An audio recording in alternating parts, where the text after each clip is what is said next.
નમસ્તે વિદ્યાર્થી મિત્રો, હું છું આપનો અંબુ સર।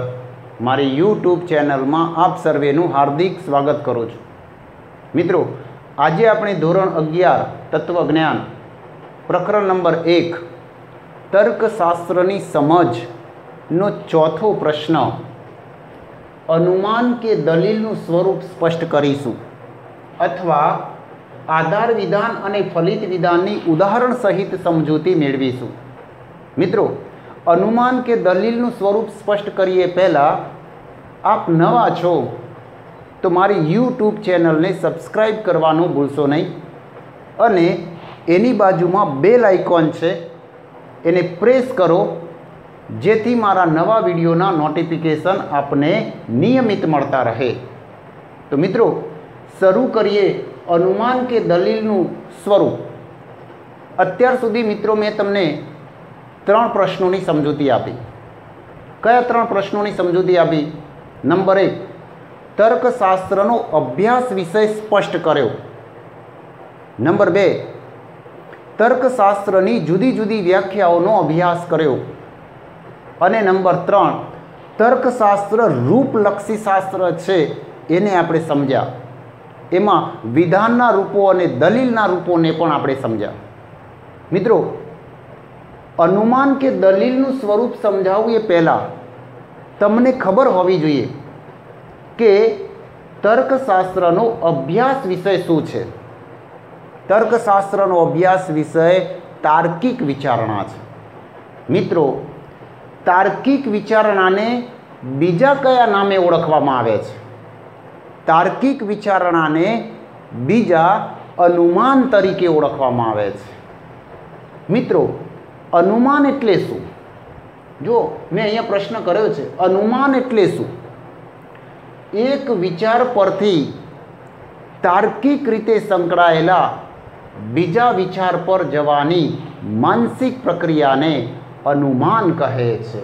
ફરીથી, એક વિચાર પરથી તેની સાથે તાર્કિક રીતે સંકળાયેલા બીજા વિચાર પર જવાની માનસિક પ્રક્રિયાને अनुमान કહે છે। મિત્રો, अनुमानની ભાષા દ્વારા થતી શાબ્દિક રજૂઆતને શું કહેવાય? अनुमानની ભાષા દ્વારા થતી શાબ્દિક રજૂઆતને શું કહીએ છીએ આપણે? દલીલ કહે છે। તો દલીલ કોને કહેવાય? अनुमानની ભાષા દ્વારા થતી શાબ્દિક રજૂઆતને દલીલ કહે છે। મિત્રો, તર્કશાસ્ત્ર એ अनुमान के દલીલોનો અભ્યાસ કરે છે। તો સૌથી પહેલાં દલીલને ઓળખો। દાખલા તરીકે અહીંયા મેં એક દલીલ લખી છે। જુઓ, એ દલીલનું પહેલું વિધાન, હેનિસની ઉંમર ફક્ત 15 જ વર્ષની છે। બીજું વિધાન, આનો અર્થ એ કે હેનિસને મત આપવાનો અધિકાર નથી। મિત્રો, આને દલીલ કહેવાશે। શું કહેવાશે? દલીલ કહેવાશે। કેમ આને દલીલ કહેવામાં આવે છે? તો એને આપણે સ્પષ્ટ કરીએ। આ દલીલોને તમારે ઓળખવાની છે કે દલીલો કેવી હોય, દલીલોનું સ્વરૂપ કેવું હોય, એને જ આજે આપણે સમજવાનું છે।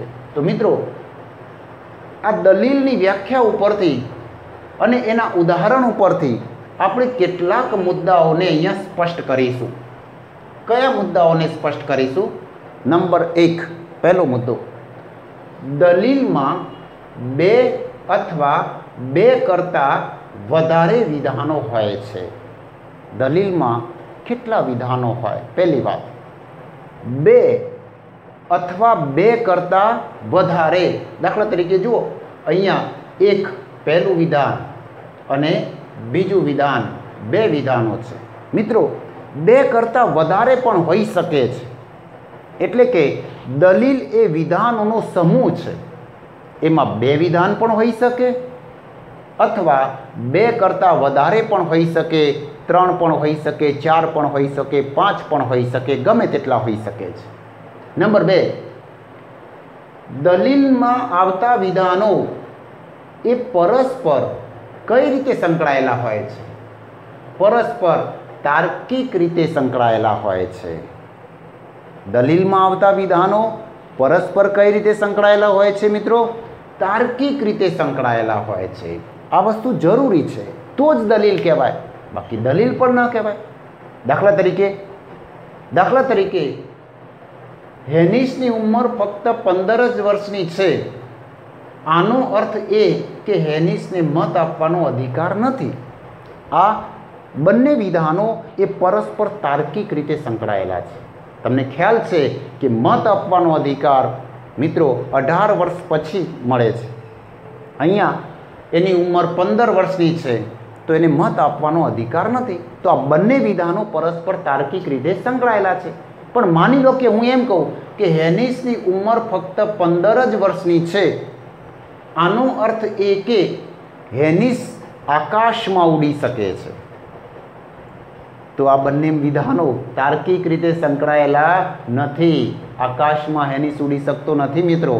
એનો મતલબ કે આ બંને વિધાનો તાર્કિક રીતે સંકળાયેલા નથી. પણ જો દલીલ હોય તો દલીલ તો એને કહેવાય કે દલીલમાં આવતા વિધાનો પરસ્પર તાર્કિક રીતે સંકળાયેલા હોય છે.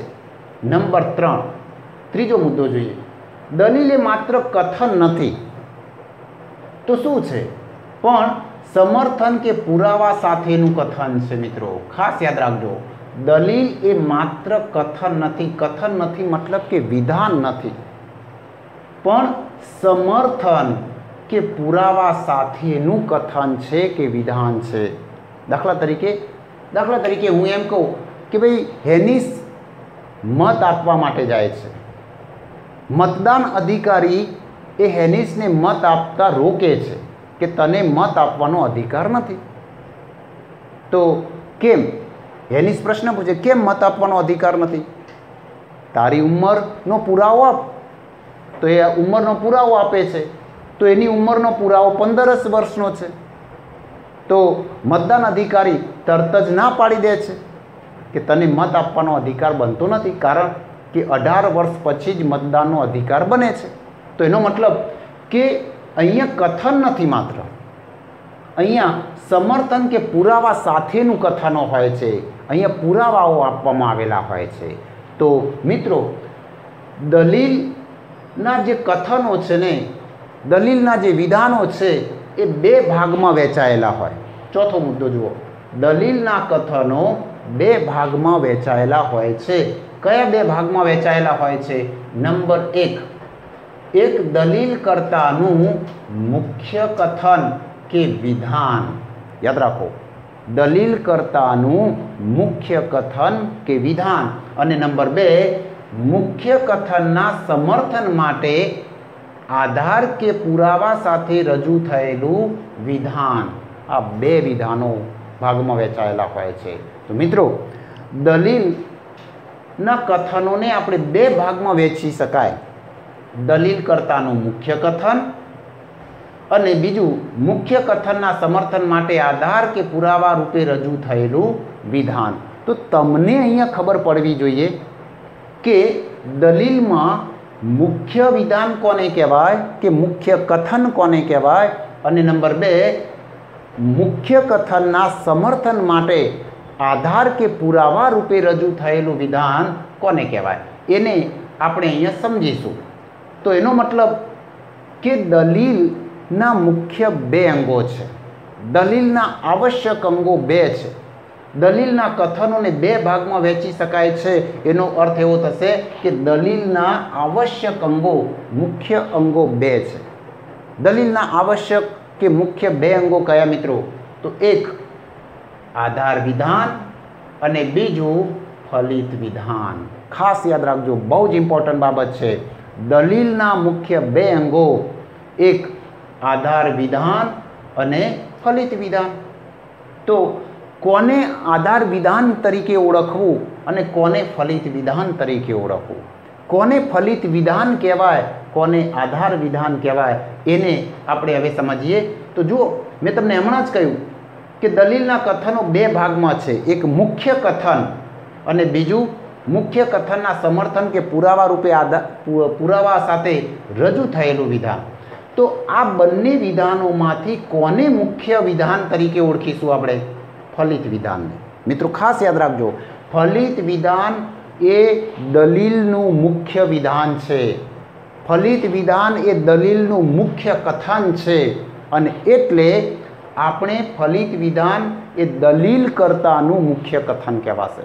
નંબર 2, આધાર વિધાનને શું કહેશો? આધાર વિધાન એટલે આ ફલિત વિધાન મુખ્ય કથનના સમર્થન માટે પુરાવા રૂપે રજૂ થયેલા જે વિધાન છે ને એ આધાર વિધાન છે। આના ઉપરથી આપણે સૌથી પહેલાં ફલિત વિધાનની વ્યાખ્યા આપીશું કે ફલિત વિધાન કોને કહીશું। ફલિત વિધાન એટલે જે વિધાનના સમર્થન માટે દલીલ રજૂ કરવામાં આવી હોય તે વિધાનને ફલિત વિધાન તરીકે ઓળખવામાં આવે છે। મિત્રો, ફલિત વિધાન કોને કહેવાય? ફરીથી કહું છું, જે વિધાનના સમર્થન માટે દલીલ રજૂ કરવામાં આવી હોય તે વિધાનને ફલિત વિધાન તરીકે ઓળખવામાં આવે છે। નંબર 2, આધાર વિધાન કોને કહેવાય? ફલિત વિધાનના સમર્થન માટે દલીલમાં જે વિધાનો રજૂ થયેલા હોય કે રજૂ કરવામાં આવ્યા હોય તે વિધાનને આધાર વિધાન તરીકે ઓળખવામાં આવે છે। તો મિત્રો, દલીલના મુખ્ય 2 ભાગ છે, આધાર વિધાન અને ફલિત વિધાન। હવે તમે આના ઉપરથી કહી શકો કે આ ઉદાહરણમાં કયું આધાર વિધાન બને અને કયું ફલિત વિધાન બને છે? આ દલીલમાં કયું મુખ્ય કથન છે એટલે કે ફલિત વિધાન છે અને કયું મુખ્ય કથનના સમર્થન માટે પુરાવા રૂપે કે આધાર રૂપે રજૂ થયેલું વિધાન છે એટલે કે આધાર વિધાન છે। તો મિત્રો જુઓ, આને આપણે અહીંયા હું લખું છું, આ મુખ્ય કથન છે। શું કહેવાશે? આને મુખ્ય કથન કહેવાશે અને આને એટલે મુખ્ય કથનનો મતલબ ફલિત વિધાન અને આ ફલિત વિધાનના સમર્થન માટે રજૂ થયેલું છે એટલા માટે આને આપણે આધાર વિધાન તરીકે ઓળખીશું। તો મિત્રો જુઓ, કયું મુખ્ય કથન બન્યું? હેનિસને મત આપવાનો અધિકાર નથી, આ દલીલ કર્તાનું મુખ્ય કથન છે એટલે કે ફલિત વિધાન છે। નંબર 2, આ ફલિત વિધાનના સમર્થન માટે દલીલમાં જે વિધાન કે વિધાનો રજૂ થયેલા હોય તે વિધાનને આધાર વિધાન કહે છે। તો દાખલા તરીકે આના સમર્થન માટે દલીલ કર્તાએ શું પુરાવો આપ્યો? હેનિસની ઉંમર ફક્ત 15 જ વર્ષની છે, આ આધાર વિધાન કહેવાય છે। તો સમજાયું મિત્રો કે ફલિત વિધાન કોને કહેવાય, આધાર વિધાન કોને કહેવાય? ફરીથી કહું છું, જે વિધાનના સમર્થન માટે દલીલ રજૂ કરવામાં આવી હોય તે વિધાનને ફલિત વિધાન તરીકે ઓળખવામાં આવે છે અને ફલિત વિધાનના સમર્થન માટે દલીલમાં જે વિધાનો રજૂ કરવામાં આવ્યા હોય તે વિધાનને આધાર વિધાન કે આધાર વિધાનો તરીકે ઓળખવામાં આવે છે। તો આના ઉપરથી આપણે દલીલનું લક્ષણ આપીશું, દલીલની વ્યાખ્યા આપીશું કે દલીલ એટલે શું, દલીલની વ્યાખ્યા કઈ આપી શકાય, દલીલનું કયું લક્ષણ આપી શકાય? તો મિત્રો જુઓ, દલીલ એટલે વિધાનોનો એક એવો સમૂહ જેને 2 ભાગમાં વહેંચી શકાય છે। કયા 2 ભાગમાં વહેંચી શકાય છે? નંબર 1, આધાર વિધાન કે આધાર વિધાનો અને નંબર 2, ફલિત વિધાન। અહીંયા આધાર વિધાન કે આધાર વિધાનો અને ફલિત વિધાન આ 2 ભાગમાં વહેંચી શકાય છે। દલીલની વ્યાખ્યા બરાબર યાદ રાખજો। ફરીથી, દલીલ એટલે શું? દલીલ કોને કહેવાય? દલીલ એ વિધાનોનો એક એવો સમૂહ છે જેને 2 ભાગમાં વહેંચી શકાય છે। કયા 2 ભાગમાં વહેંચી શકાય છે? આધાર વિધાન કે આધાર વિધાનો અને નંબર 2, ફલિત વિધાન।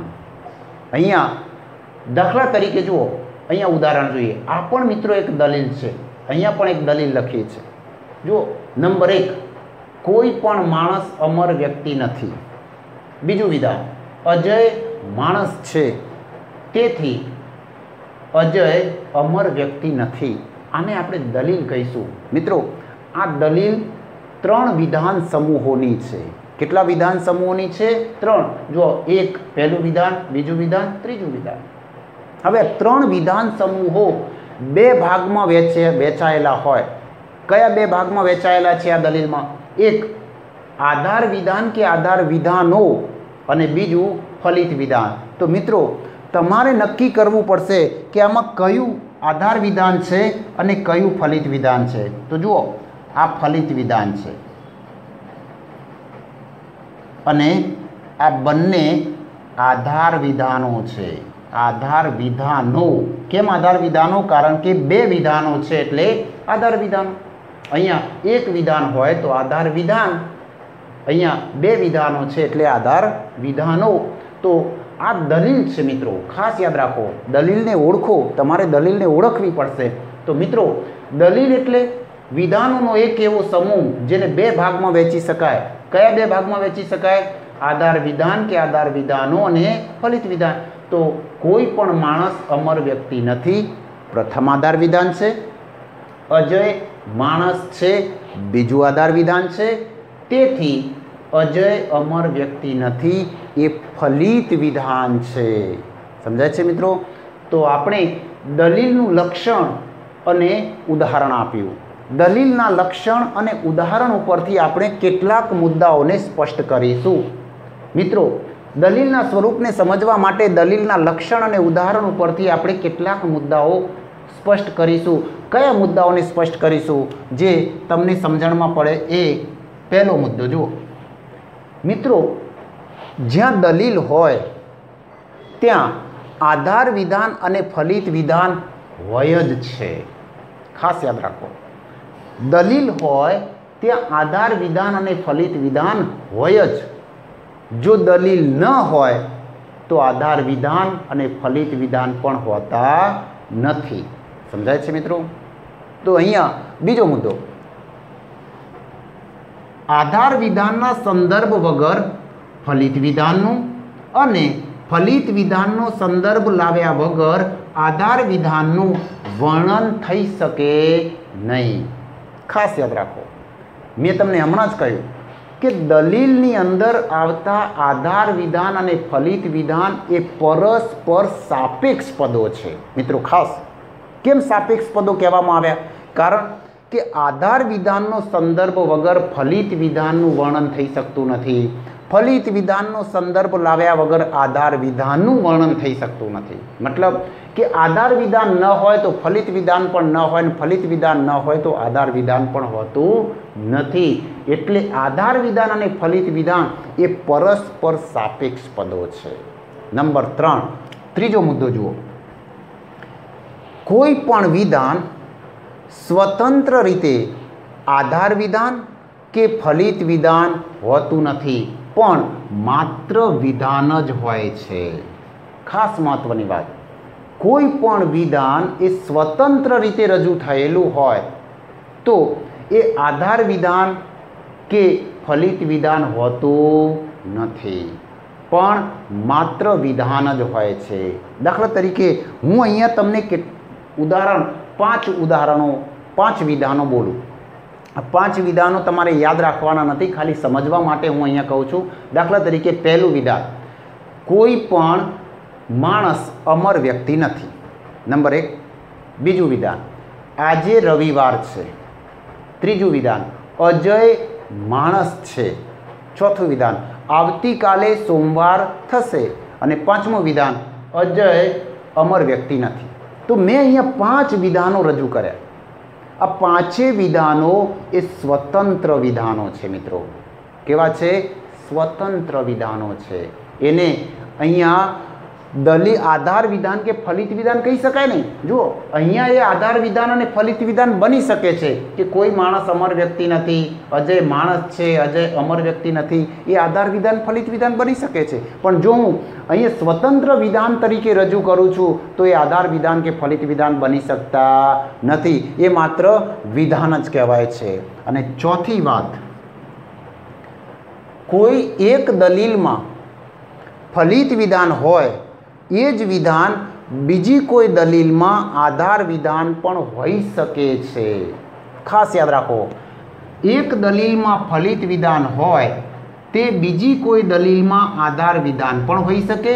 બીજી રીતે કહેવું હોય તો એમ પણ કહી શકાય કે કોઈ એક દલીલમાં આધાર વિધાન હોય તે બીજી કોઈ દલીલમાં ફલિત વિધાન પણ હોઈ શકે છે। દાખલા તરીકે જુઓ, અહીંયા મેં બે ઉદાહરણો લીધા છે। પહેલું ઉદાહરણ સમજીએ। નંબર 1, ક્રિમા એસએસસી બોર્ડમાં પ્રથમ નંબરે પાસ થઈ। નંબર 2, બીજું ફલિત વિધાન, આનો અર્થ એ કે ક્રિમા હોશિયાર વિદ્યાર્થીની છે। તો આ ફલિત વિધાન છે અને આ આધાર વિધાન છે। મિત્રો ખાસ સમજો। જો બીજું ઉદાહરણ જોઈએ। જે વિદ્યાર્થીની હોશિયાર છે તે સાયન્સમાં આગળ વધે છે। આ આધાર વિધાન છે। નંબર 2, ક્રિમા હોશિયાર વિદ્યાર્થીની છે। આ પણ આધાર વિધાન છે, પણ બીજું આધાર વિધાન છે, આ પહેલું આધાર વિધાન છે। અને નંબર 3, આમ સ્પષ્ટ થાય છે કે ક્રિમા સાયન્સમાં આગળ વધે છે। તો આ ફલિત વિધાન છે। હવે બરાબર સમજો હું શું કહેવા માંગુ છું। આ ફક્ત ઉદાહરણ સમજવા માટે આપ્યું છે, તમે પરીક્ષામાં ન લખો તો પણ ચાલે। શું કહેવા માંગે છે? કોઈ એક દલીલમાં ફલિત વિધાન હોય એ જ વિધાન બીજી દલીલમાં આધાર વિધાન હોઈ શકે છે। કોઈ એક દલીલમાં આધાર વિધાન હોય એ બીજી કોઈ દલીલમાં ફલિત વિધાન પણ હોઈ શકે છે। દાખલા તરીકે આ બંને દલીલો છે, એ બંને દલીલોના આધાર વિધાન અને ફલિત વિધાનને બરાબર સમજો। દાખલા તરીકે જુઓ, અહીંયા ક્રિમા હોશિયાર વિદ્યાર્થીની છે, આ શું છે? અહીંયા ફલિત વિધાન। સમજાયું? આ દલીલમાં ફલિત વિધાન છે, એનું એ જ વિધાન જુઓ, અહીંયા ક્રિમા હોશિયાર વિદ્યાર્થીની છે, શું બન્યું? આધાર વિધાન। અહીંયા શું બની ગયું? એ આધાર વિધાન બની ગયું। એટલે આ પણ તમારે ધ્યાનમાં રાખવાનું છે મિત્રો કે કોઈ એક દલીલમાં ફલિત વિધાન હોય એ જ વિધાન બીજી કોઈ દલીલમાં આધાર વિધાન પણ હોઈ શકે છે। તો દલીલના લક્ષણ અને ઉદાહરણ ઉપરથી આપણે આ 4 મુદ્દાઓને સ્પષ્ટ કર્યા। તો મિત્રો એક વાત સમજો કે તમને મનમાં પ્રશ્ન થાય કે દલીલમાં કેટલા આધાર વિધાન અને કેટલા ફલિત વિધાન હોય? દલીલમાં આધાર વિધાન અને ફલિત વિધાનની સંખ્યા કેટલી હોય? તો હવે આપણે દલીલના આધાર વિધાન અને ફલિત વિધાનની સંખ્યાની બાબતમાં વાત કરીશું। તો જુઓ, એમાં પણ મેં અહીંયા કેટલાક મુદ્દાઓને સ્પષ્ટ કર્યા છે। તો પહેલી વાત, કોઈ પણ દલીલમાં ફલિત વિધાનની સંખ્યા કેટલી હોય છે? એક જ હોય છે। ખાસ મહત્વની વાત, કોઈ પણ દલીલમાં ફલિત વિધાનની સંખ્યા કેટલી હોય છે? એક અને માત્ર એક જ હોય છે। ખાસ યાદ રાખજો, તમારે આ પ્રશ્ન તરીકે બહુ ઇમ્પોર્ટન્ટ છે કે દલીલમાં ફલિત વિધાનની સંખ્યા કેટલી હોય છે? એક જ હોય છે। જુઓ, દાખલા તરીકે મેં તમને અહીંયા પહેલું ઉદાહરણ આપ્યું તો એમાં પણ ફલિત વિધાન એક જ હતું। અહીંયા પણ એક જ ફલિત વિધાન છે। અહીંયા પણ તમે જુઓ એક જ ફલિત વિધાન છે। આ ઉદાહરણમાં પણ એક જ ફલિત વિધાન છે। ફલિત વિધાનની સંખ્યા દલીલમાં એક જ હોય છે। નંબર 2, જ્યારે આધાર વિધાનની સંખ્યા કેટલી હોય? કોઈ પણ દલીલમાં આધાર વિધાનની સંખ્યા કેટલી હોય છે મિત્રો? એક કે તેથી વધારે હોય છે। એક કે તેથી વધારે હોય છે। દાખલા તરીકે આધાર વિધાનોની સંખ્યા 1 પણ હોય, 2 પણ હોય, 3 પણ હોય, 4 પણ હોય, 5 પણ હોય, ગમે તેટલા હોઈ શકે। જેમ આધાર વિધાનોની સંખ્યા વધારે એમ દલીલનો વિધાન સમૂહ મોટો બને છે। તો એનો મતલબ શું થયો? કે એનો મતલબ કે કોઈ પણ દલીલમાં ઓછામાં ઓછા કેટલા વિધાનો હોય છે? કોઈ પણ દલીલમાં ઓછામાં ઓછા 2 વિધાનો તો હોય જ। કેટલા? 2 વિધાન તો હોય જ। એક આધાર વિધાન અને બીજું ફલિત વિધાન। સમજાયું? 2 વિધાન તો હોવા જોઈએ। આના ઉપરથી દલીલની એક બીજી ડેફિનેશન આપવી હોય, અહીંયા મેં ડેફિનેશન લખી નથી પણ બીજી ડેફિનેશન આપવી હોય તો આપી શકાય કે દલીલ એટલે વિધાનોનો એક એવો સમૂહ જેમાં એક અને માત્ર એક જ ફલિત વિધાન હોય છે અને બાકીના વિધાન કે વિધાનો આધાર વિધાન કે આધાર વિધાનો હોય છે। આવી રીતે પણ દલીલની વ્યાખ્યા આપવી હોય તો આપી શકાય છે મિત્રો। તો નંબર 4 ચોથો મુદ્દો જોઈએ કે દલીલમાં હંમેશા તર્ક માન્ય રૂપમાં રજૂ થયેલી હોય, જેને તર્કશાસ્ત્ર માન્ય રૂપ ગણે છે એવું તર્ક માન્ય રૂપમાં રજૂ થયેલી હોય તો દલીલમાં પ્રથમ શું હોવું જોઈએ? પ્રથમ આધાર વિધાન કે આધાર વિધાનો હોવા જોઈએ। પ્રથમ દલીલના આરંભની અંદર દલીલના પ્રથમ વિધાનો એ આધાર વિધાન કે આધાર વિધાનો હોય છે અને દલીલના અંતે ફલિત વિધાન રજૂ થયેલું હોય છે। મિત્રો આ ખાસ યાદ રાખજો કે તર્કશાસ્ત્ર જેને માન્ય રૂપ ગણે છે એવી દલીલો એટલે કે તર્ક માન્ય રૂપમાં રજૂ થયેલી દલીલોમાં પ્રથમ આધાર વિધાનો હોય છે અને પછી એટલે કે અંતે ફલિત વિધાન હોય છે। દાખલા તરીકે જુઓ, અહીંયા આ પ્રથમ આધાર વિધાન છે અને બીજું ફલિત વિધાન છે। અહીંયા તમે જુઓ, આ પ્રથમ આધાર વિધાન છે, બીજું પણ આધાર વિધાન છે અને છેલ્લું અંતમાં ફલિત વિધાન છે। એવું જ અહીંયા પણ મેં તમને એક ઉદાહરણ આપ્યું કે જુઓ, કોઈ પણ માણસ અમર વ્યક્તિ નથી, આધાર વિધાન છે, અજય માણસ છે, બીજું આધાર વિધાન છે અને છેલ્લું તેથી પછી જે લખ્યું છે વિધાન અજય અમર વ્યક્તિ નથી એ ફલિત વિધાન છે। તો મિત્રો તર્ક માન્ય રૂપમાં રજૂ થયેલી દલીલમાં પ્રથમ આધાર વિધાન કે આધાર વિધાનો જ હોય અને દલીલના અંતે ફલિત વિધાન હોય છે। પણ એક વાત યાદ રાખો કે દરેક વખતે બધા માણસો તર્ક માન્ય રૂપમાં જ દલીલો કરતા નથી। ઘણી વખત દલીલમાં ફલિત વિધાન અંતે આવવાની જગ્યાએ મધ્યમાં પણ આવી જાય, પહેલાં પણ આવી જાય। એવી જ રીતે આધાર વિધાનો દલીલના પ્રારંભમાં કે પ્રથમ આવવાની જગ્યાએ પછી અંતમાં પણ આવી જાય। તો પછી આપણે દલીલના આધાર વિધાનને ફલિત વિધાનને ઓળખવા કઈ રીતે, એ આપણા માટે જરા મુશ્કેલી છે। તો સૌથી ઇમ્પોર્ટન્ટ બાબત શું મિત્રો કે દલીલમાં આવતા આધાર વિધાન અને ફલિત વિધાનને ઓળખવા, આ ઓળખવા બહુ જ ઇમ્પોર્ટન્ટ છે। તમારે દલીલના આધાર વિધાન અને ફલિત વિધાનને ઓળખતા શીખવું પડશે, તમને ઓળખતા આવડવું જ જોઈએ। તો જો દલીલ તર્ક માન્ય રૂપમાં રજૂ થયેલી ન હોય તો કઈ રીતે દલીલના આધાર વિધાન અને ફલિત વિધાનને ઓળખશો? તો એના માટે આપણે 2-3 વાત કરીશું।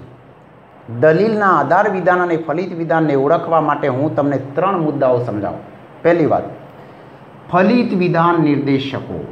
મિત્રો દલીલમાં ફલિત વિધાનની સંખ્યા કેટલી હોય? એક જ। તો સૌથી પહેલાં આપણે શું કરવાનું? ફલિત વિધાનને ઓળખવાનું, એક જ વિધાનને ઓળખી લેવાનું। દાખલા તરીકે ફલિત વિધાનને ઓળખવું કઈ રીતે? તો દલીલમાં આવતા ફલિત વિધાનને ઓળખવામાં ઉપયોગી થતા શબ્દો કે શબ્દ સમૂહોને ફલિત વિધાન નિર્દેશકો કહે છે। શું કહે છે? ફલિત વિધાન નિર્દેશકો। ફરીથી, દલીલમાં આવતા ફલિત વિધાનને ઓળખવામાં ઉપયોગી થતા શબ્દો કે શબ્દ સમૂહોને શું કહેવાય? ફલિત વિધાન નિર્દેશકો। દાખલા તરીકે દલીલમાં અમુક શબ્દો એવા આવશે કે જે આપણને ફલિત વિધાનને ઓળખવામાં મદદરૂપ થશે, આપણને મદદ કરશે। તો એવા શબ્દો આપણે જાણી લઈએ, સમજી લઈએ તો આપણને ફલિત વિધાનને ઓળખવામાં બિલકુલ સરળતા રહે। એ શબ્દ પછી જે વિધાન આવતું હોય એ ફલિત વિધાન। દાખલા તરીકે એવા કયા શબ્દો છે મિત્રો? ખાસ યાદ રાખજો આ શબ્દો। એક, આથી, એથી, તેથી, માટે, પરિણામે, એટલા માટે, આનો અર્થ એ છે કે, એમ સ્પષ્ટ થાય છે કે, એમ ફલિત થાય છે કે, વગેરે વગેરે શબ્દો છે ને એ ફલિત વિધાન નિર્દેશકો છે। એકવાર ફરીથી જોઈ લો। આથી શબ્દ આવે, એથી શબ્દ આવે, તેથી શબ્દ આવે, માટે શબ્દ આવે, પરિણામે શબ્દ આવે, એટલા માટે શબ્દ આવે, આનો અર્થ એ છે કે એવો શબ્દ આવે, એમ સ્પષ્ટ થાય છે કે એવો કોઈ શબ્દ સમૂહ આવે, એમ ફલિત થાય છે કે એવો કોઈ શબ્દ સમૂહ આવે અને એના પછી જે વિધાન આવતું હોય એ ફલિત વિધાન કહેવાય। ખાસ યાદ રાખો। દાખલા તરીકે જુઓ, અહીંયા પહેલું ઉદાહરણ, આનો અર્થ એ છે કે પછી જે વિધાન આવ્યું ફલિત વિધાન. અહીંયા જુઓ તેથી શબ્દ, તેથી અજય અમર વ્યક્તિ નથી, તેથી શબ્દ પછી જે વિધાન આવ્યું ફલિત વિધાન. અહીંયા પણ તમે જુઓ આનો અર્થ એ કે ક્રિમા હોશિયાર વિદ્યાર્થીની છે તો એ ફલિત વિધાન. અહીંયા આ જુઓ આમ સ્પષ્ટ થાય છે કે આ પણ ફલિત વિધાન શબ્દ નિર્દેશક છે. એના પછી જે વિધાન આવ્યું ક્રિમા સાયન્સમાં આગળ વધે છે ફલિત વિધાન. તો ફલિત વિધાન નિર્દેશકો પછી જે વિધાન આવે તે ફલિત વિધાન. સમજાયું મિત્રો? નંબર 2 બીજો મુદ્દો સમજો. આધાર વિધાનને કઈ રીતે ઓળખવું? આધાર વિધાનને ઓળખવા માટે આધાર વિધાન નિર્દેશકો સમજવા પડે. આધાર વિધાન નિર્દેશકો કોને કહેવાય? દલીલમાં આવતા આધાર વિધાનને ઓળખવામાં ઉપયોગી થતા શબ્દો કે શબ્દ સમૂહોને આધાર વિધાન નિર્દેશકો કહે છે. દાખલા તરીકે કયા આધાર વિધાન નિર્દેશકો છે? કેમ કે, 3 જ શબ્દો યાદ રાખજો. કેમ કે, કારણ કે, આનું કારણ એ છે કે. આ 3 શબ્દો એ આધાર વિધાન નિર્દેશકો છે. કેમ કે, કારણ કે, આનું કારણ એ છે કે આ શબ્દ પછી જો કોઈ વિધાન આવતું હોય તો એ આધાર વિધાન કહેવાય છે કે આધાર વિધાનો કહેવાય છે. પણ મિત્રો મેં તમને શું કહ્યું કે પહેલાં ફલિત વિધાનને ઓળખી લો, કારણ કે ફલિત વિધાનની સંખ્યા એક જ હોય. જો ફલિત વિધાન ઓળખાઈ જાય તો બાકીના બધા વિધાનો આધાર વિધાન. નંબર 2, માની લો કે ફલિત વિધાન નિર્દેશક ન હોય તો આધાર વિધાન નિર્દેશક શોધો.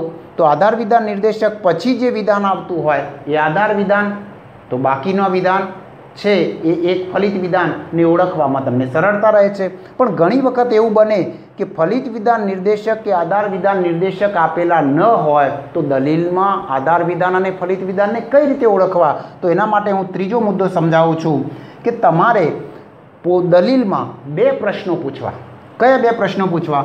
એક, દલીલ કરતા શું કહેવા માગે છે, અને બીજો પ્રશ્ન એ જે કહેવા માગે છે એના સમર્થનમાં શું કહે છે. આ 2 પ્રશ્નો પૂછો તો તમને તરત જ ખબર પડી જાય કે આ આધાર વિધાન છે અને આ ફલિત વિધાન છે. દાખલા તરીકે એના માટે આપણે એક ઉદાહરણ જોઈએ કે તમને મનોયત્ન 1.3, આ 1.3 મનોયત્ન ખાસ યાદ રાખજો, પુસ્તકના પેજ નંબર 10 ઉપર આપેલો છે.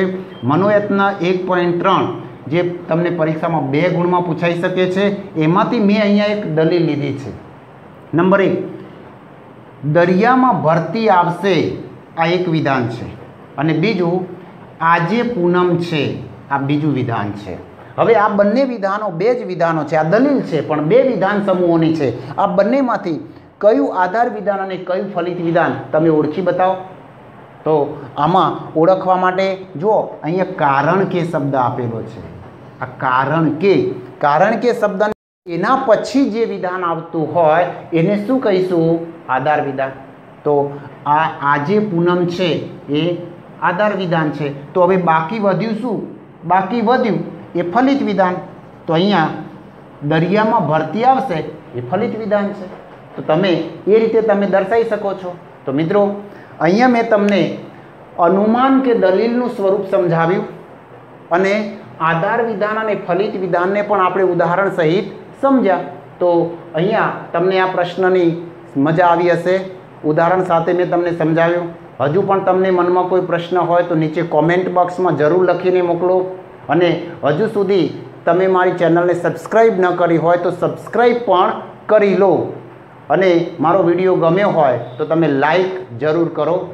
અહીંયા નેક્સ્ટ વિડીયો લઈને આવું ત્યાં સુધી રજા લઉં છું. થેન્ક યુ, ધન્યવાદ. જય હિન્દ, જય ભારત.